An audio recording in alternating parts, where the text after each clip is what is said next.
తరతరాలుగా కాడిపట్టిన వారంతా తమ తలరాతను మార్చుకుందామని ప్రత్యామ్నాయం గురించి ఆలోచిస్తున్నా ఉన్నత విద్యను అభ్యసించి ఉన్నతంగా బ్రతికే అవకాశం పొలం పట్టునే ఉందనే వాళ్ళు లేకపోలేదు. వ్యవసాయంలోనే కాదు, అనుబంధ రంగాల్లోనూ యువత రాణిస్తోంది. కరువు సీమలో పట్టుదలగా పట్టు పరిశ్రమను చేపట్టి లాభాలు సొంతం చేసుకుంటోంది యువతరం. శాఖాపరంగా అందుతున్న ప్రోత్సాహం, అందివచ్చిన సాంకేతికత పట్టు పరిశ్రమకు ఆదరణ తెచ్చిపెడుతున్నాయి.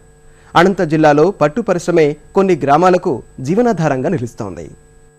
పట్టుపురుగుల పెంపక స్వరూప స్వభావాలే మారిపోయాయి. సున్నితమైన పురుగుల పెంపకానికి ఆధునికత అండగా నిలిచింది. ఆకు కోసి కత్తిరించి మేపాల్సిన పనే లేకుండా కొమ్మమేత పద్ధతి అందుబాటులోకి వచ్చింది. తట్టల్లో పురుగులు మేపుతూ తట్టలను శుభ్రం చేయడం, పురుగులను మార్చడం వంటి శ్రమ లేకుండా పడకలపై పెంచే పద్ధతి అందుబాటులోకి వచ్చేసింది.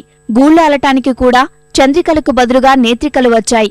గూళ్ల నాణ్యత పెరిగింది. చాకీ పురుగుల పెంపక కేంద్రాలు వచ్చాక 21 రోజులుండే పెంపక కాలం కాస్త 17 నుంచి 18 రోజులు కుదించబడింది. అన్నింటికంటే 100 గుడ్లకు 100 కిలోల దిగుబడినిచ్చే బైవోల్టిన్ గుడ్లు రైతులను లాభాల బాట పట్టిస్తున్నాయి. మల్బరీలో కూడా టన్నుల కొద్దీ ఆకునిచ్చే రకాలు వాడుకలోకి వచ్చాయి. డ్రిప్ పెట్టుకుంటే కొద్ది నీటితోనే ఆకులు అందుబాటులోకి వచ్చాయి. ఇవన్నీ కూడా అనంత రైతులను పట్టుపురుగుల పెంపకంలో నిలదొక్కునేలా చేశాయి. అన్నింటికంటే తక్కువ నీటితో సాగు సాధ్యపడడం రైతుకు కలిసొచ్చే అంశంగా చెప్పొచ్చు. సనాతన పద్ధతుల నాటి నుంచి నేటి ఆధునిక పద్ధతుల ఆచరణ వరకు అనంతదే అగ్రస్థానం. జిల్లాలో రైతులు, నిరుద్యోగ యువతే కాదు, ఉద్యోగులు సైతం పట్టుపురుగుల పెంపకమే మేలైనదంటున్నారు. ఒకరి కింద పనిచేయడం ఇష్టం లేక నేను ప్రత్యామ్నాయం గురించి ఆలోచించాను. వెంటనే ఫస్ట్ వచ్చేసి గొర్రెలు పెంపకం చేపట్టాను. అది ఆశాజనకం లేకపోవడంతో నేను మల్బరీ వైపు మళ్ళాను. దీనిలో వచ్చేసి నేను దాదాపు 1 సంవత్సరం పైగా నేను మల్బరీ సాగు చేస్తున్నాను. ప్రతి నెల ఒక క్రాప్ తీసుకుంటున్నాను. ప్రస్తుతం ఒక్కొక్క బ్యాచ్కి వచ్చేసి నేను తక్కువ లేదన్నా 60 నుంచి 70 వేలు ఎక్స్పెన్సెస్ పోతూ నేను తీసుకుంటున్నాను. ప్రభుత్వం కూడా ప్రోత్సాహాలు చాలా ఎక్కువ ఉంది ఈ మల్బరీకి. నేను మార్కెట్లో అయితేనేమి మాకు ఫస్ట్ మార్కెట్లో గూడు అమ్మేంత వరకు ప్రోత్సాహకాలు ఉన్నాయి. దీనికి డిఫరెంట్ ఏ స్టేజ్లు బట్టి ఇది ప్రభుత్వ ప్రోత్సాహకాలు ఉంటాయి. ఇంకా వాటన్నింటి ఉపయోగించుకుంటున్నాను.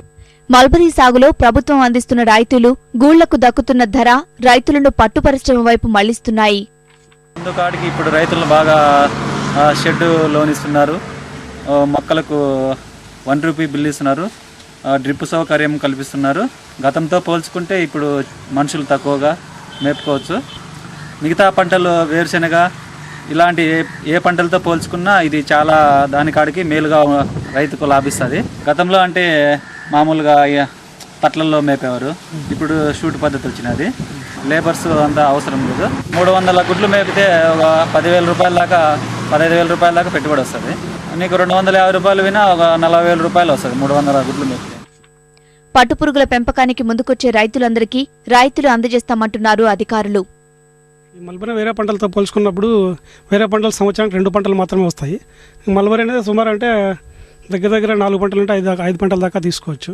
ఒక రైతు వచ్చేసి మల్బరీ నాటుకోదాల్సినప్పుడు ఇది 3 స్పేసింగ్ పెట్టుకోవాల్సి వస్తుంది. ఎకరాకు వచ్చేసి 5,000 మొక్కల దాకా పోతాయి. అదిగా నాటుకున్న తర్వాత 4 నెలలకి పంట చేతికి వస్తుంది. ఆ తర్వాత వచ్చేసి దీనికి షెడ్ కూడా కట్టుకోవాల్సి వస్తుంది.